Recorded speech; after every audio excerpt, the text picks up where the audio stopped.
मर्तबा एक आदमी की शैतान मरदूद से मुलाकात हुई तो उस आदमी ने शैतान मरदूद से कहा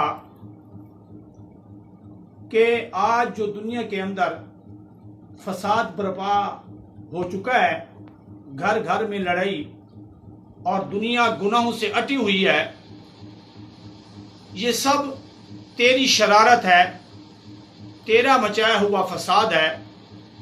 अगर तू एक जगह पे बैठ जाए तो ये जितना फसाद मचा हुआ है ये खत्म हो जाए। शैतान ने जब उस आदमी की ये बात सुनी तो शैतान कहने लगा कि मेरा तो इसमें कोई किरदार नहीं है, मैं तो सिर्फ एक उंगली लगाता हूं। उसने कहा उंगली लगाता है, इसका क्या मकसद? कहने लगा, शैतान कहने लगा, जरा देखें मेरी उंगली लगाने का जो है वो क्या मकसद है, जरा आप इसे देखें। तो साथ ही हलवाई की दुकान थी।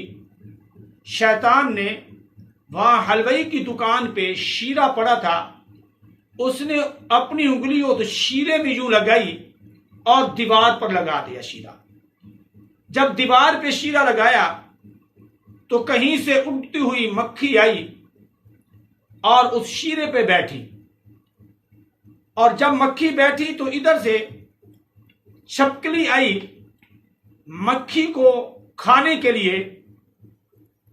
तो साथ ही एक आदमी मजदूरी कर रहा था, उसने जब दीवार पे छिपकली को देखा तो उसने जूती उठाई, छिपकली को मारा।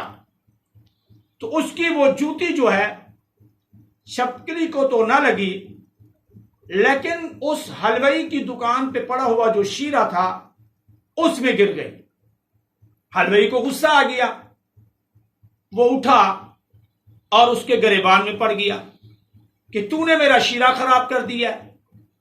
उसने कहा भी मैंने तो छिपकली को मारा है, मैंने तेरे शीरे में तो ये जूती नहीं फेंकी। उसने कहा मेरे शीरे में तेरी जूती आई है।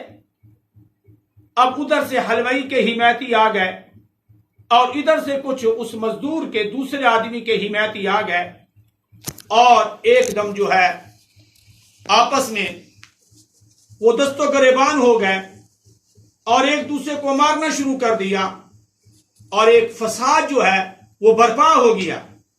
तो शैतान कहने लगा उस आदमी को देख, मैंने सिर्फ उंगली लगाई है, तो अब ये जो लड़ रहे हैं कि मैंने तो इनको नहीं लड़ाया, ये आपस में खुद लड़ रहे हैं।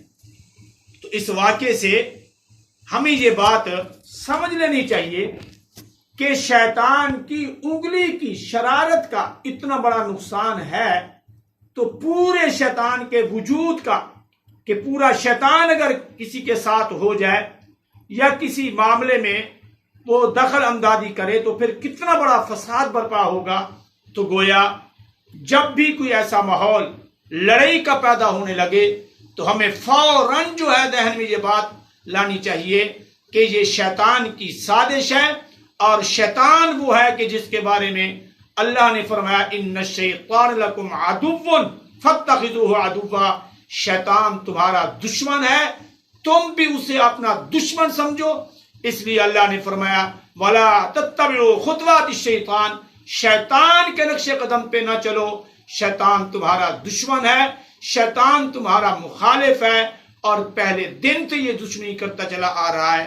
तो जब भी कोई ऐसा माहौल लड़ाई की सूरत या इस किस्म की बात पैदा होने लगे तो हमें फौरन जो है आऊज़ु बिल्लाहि मिनश शैतानिर रजीम, ये वो वजीफा है जो अल्लाह ने बताया है कि शैतान के हमलों से बचने के लिए तुम्हें इस वजीफे का सहारा लेना चाहिए। इसलिए कि शैतान वो दुश्मन है कि जो हमें तो देख रहा है, हम उसे नहीं देख रहे। जब हम नहीं देख रहे तो हम डंडे सोटे से तो उसका दिफा नहीं कर सकते। तो उसके हमले से दिफा का यही तरीका है कि अल्लाह ने जो हमें एक वजीफा बताया है, हमें उस वजीफे का सहारा लेना चाहिए कि जब भी कोई ऐसी बात सामने आए तो हमें फौरन जो है اعوذ باللہ من الشیطان الرجیم پڑھ لینا چاہیے۔ اللہ مجھے اس پر عمل کرنے کی اور آپ کو بھی اس پر عمل کرنے کی توفیق عطا فرمائے۔